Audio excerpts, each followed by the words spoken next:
sac212 problem number 6. Obviously a circuits problem. They want us to get the voltage across and the current through each of the resistors in that circuit. And you'll note that none of the resistors are in series or parallel with each other. These you might start to think are in series, but we've got something connected to the connector, so a charged particle that goes through this one doesn't necessarily have to go through that one. It could take off over in this direction. So none of the resistors are in series or parallel with each other. This then becomes a Kirchhoffs law problem, or Kirchhoffs laws problem. We'll start with the loop rule, and in applying the loop rule, the first thing you got to do is to identify, label the low and the high side of each of the seats of EMF.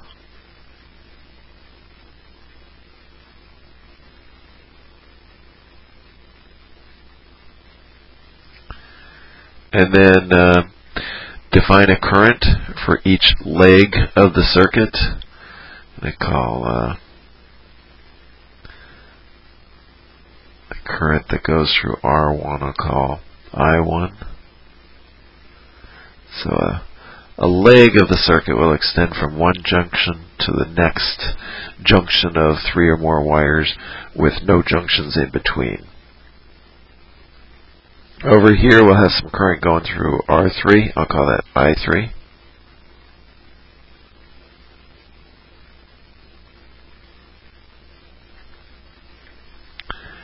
And then up here some current going through R2. I'll call it I2. It'd be convenient to have the subscripts on the currents correspond to the subscripts on the resistors. And then here's another leg of the circuit. I can put an I4 in there. And one more. Call that I5. And there's yet another current in this leg of the circuit extending from junction to junction. Call that I6. They only want the voltage across and the current through each of the resistors, so we don't really need to find I5, I6, or I4, but put them on there for completeness. Okay, then the next step, label the high and the low sides of each of the resistors. So the current comes in the high side, falls down through the resistor to the low side. And as I do that, I'll go ahead and make up a name for the potential difference across each of the resistors. I'd like to call that V3, but V3 is already used. Over here it's the 7 volts, so I'll call it V sub R3. It's a little bit more convenient if they use script E to label the EMF, or the potential difference between the terminals of each of the seats of EMF. But we can handle it. I'll call this one, let's see, the current going down through this one, so I got high up top, low on the bottom, and I'll call that V sub R3, V sub R1 for the voltage across resistor R1. And then up here, coming in from the right, so the right side is the high side, left side is the low side, and I'll call that V sub R2.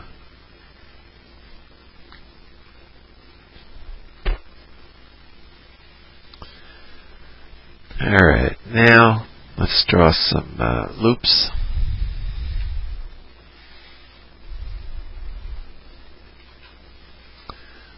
I choose to start in the lower left-hand corner.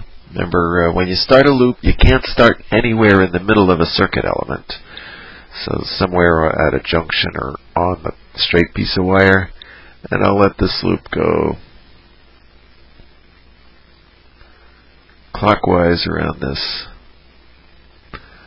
left part of the circuit. I'll tell you, as you're drawing loops or thinking about drawing loops, any loop that goes through some seats of EMF but only goes through one resistor is going to yield an equation that you can solve directly. So that's this one. If I check a big outside loop, that would probably be the only time that I would choose anything except for a bunch of interior loops, these ones where you don't have to cross any wires as you go around the loop. Exterior loop, I'm passing a junction here. I guess I don't really have to. If I'm inside that exterior part, I'd cross all kinds of wires. Okay, but I go through 2 resistors, so I don't see any advantage to that. Loop over here, I go through 3 resistors, no advantage to that. So I'll take what generally is the simplest set of loops, just all the interior ones.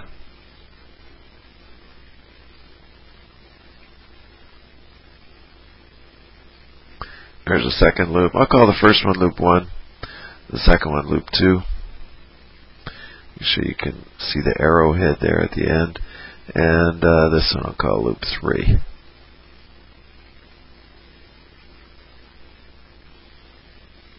And just apply Kirchhoffs voltage law on these loops. Note, had loop 3 been the only one that just went through 1 resistor, I would start with that one because you get a value as soon as you use a loop that just goes through 1 resistor. In our case, loop number 1, natural starting place anyway because it was the first one, only goes through 1 resistor, and we should be able to get a value right off the bat. We'll find VR1, and from that and Ohm's law we can get VR2. I'm going to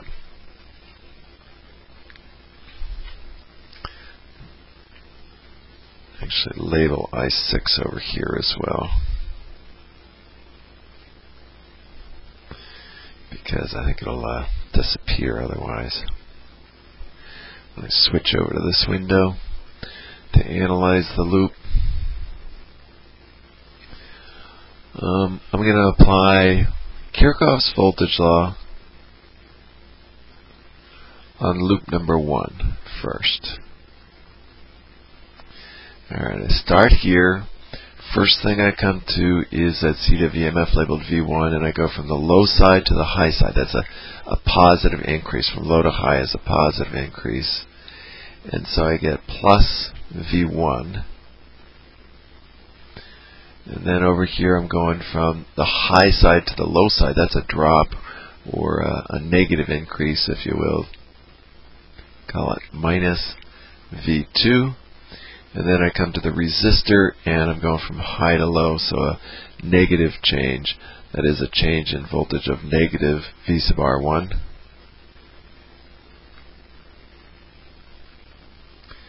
And then I'm back to the start, which means I'm supposed to write equals 0. When you get back to the start, write equals 0. Solve that for VR1. I get V1 minus V2, which is 5 volts.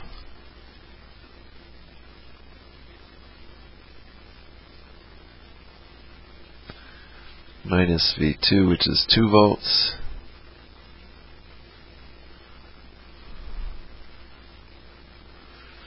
Or VR1 is 3.00 volts.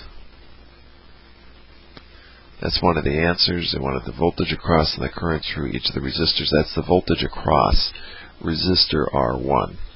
With this plus minus sign being part of my answer. If I didn't have that there, just labeled it VR1, the reader wouldn't know which side was supposed to be the high side and which is the low side. So my answer is 3.0 volts with the top side being at the higher potential. That is, the top side is 3 volts higher than the bottom side. And then from Ohm's law, which I write down directly, don't solve it as I write it down, but just write down Ohm's law just as it appears. It's I1 is the current through R1. So V sub R1 is equal to I1 R1. Now I can solve it for I1.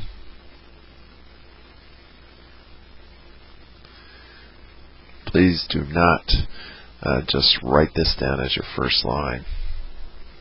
But I1 is VR1 over R1. That'll be the 3 volts.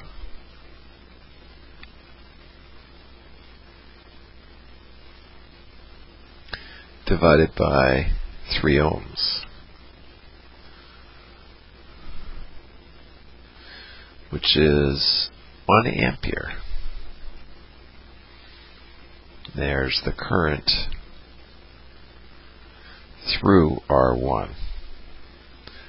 That was fruitful. Used one loop, got two answers. Let's see if we get as much from loop number 2, and indeed we should expect to, because this loop only goes through one resistor. So we're lucky again. Instead of getting an equation that we can add to our list of equations, we get some actual answers here. Kirchhoffs voltage law on loop number 2. Let's see. I got first I hit that seed of EMF, and as I traverse it, I go from low to high. That's a positive change in voltage, so plus V2, and then I'm going from low to high, positive voltage change of V sub R2, the voltage across resistor R2, and then I'm going from high side, the plus side, to the low side, the minus side, across V3, so that's a negative change of voltage, a change in voltage of negative V sub 3, and then I'm back to the start, so I write in equals 0, and I can solve that for V sub R2. I'll add V3 to both sides, subtract V2 from both sides, and I find V sub R2 is V3, or 7.00 volts, minus V2, which is 2.00 volts, or V sub R2 is 5.00 volts. That's the voltage across resistor R2, and that's one of the things we're supposed to find. We're halfway there. And then use Ohm's law. V is equal to IR, which in this case becomes V sub R2 is equal to I2. I2 is the current through R2 times R2, solving that for I2.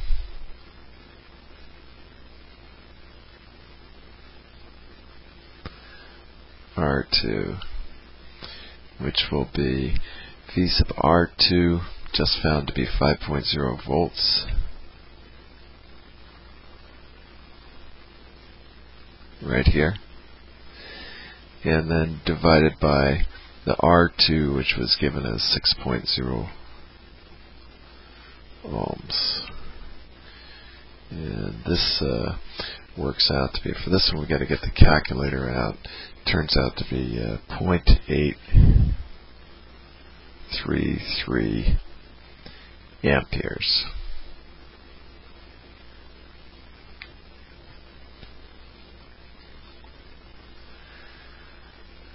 Okay, 2 loops, 4 of the 6 answers.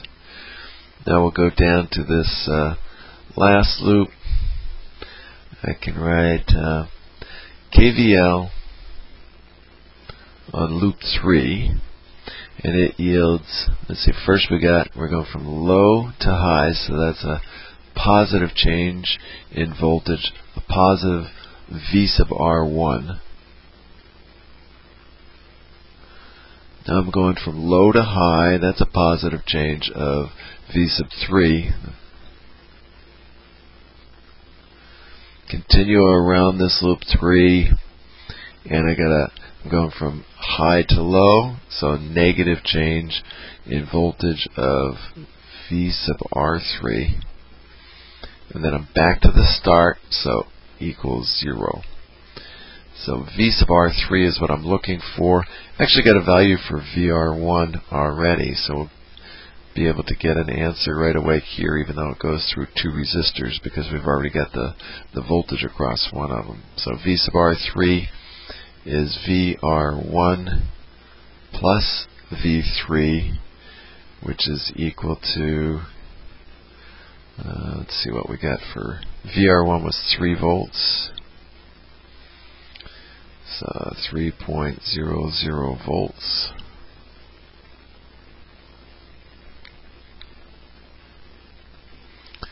Plus and the V3 is given as 7 volts. So plus 7 volts. We got 10.00. Supposed to take it 2 points past the decimal rather than counting sig figs. So we actually wind up add 2 numbers each having 3 sig figs, and we get 4 sig figs out of the deal. So voltage across R3, 10.00 volts. And then apply Ohm's law to get the current through R3.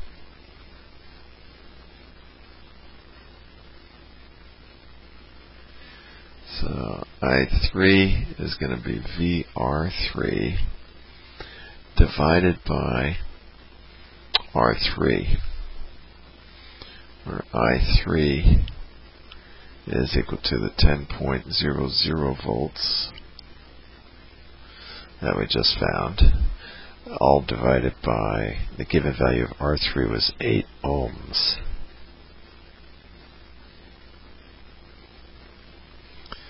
And that looks like 1 1/4. Yeah, that evaluates to 1.25 amperes.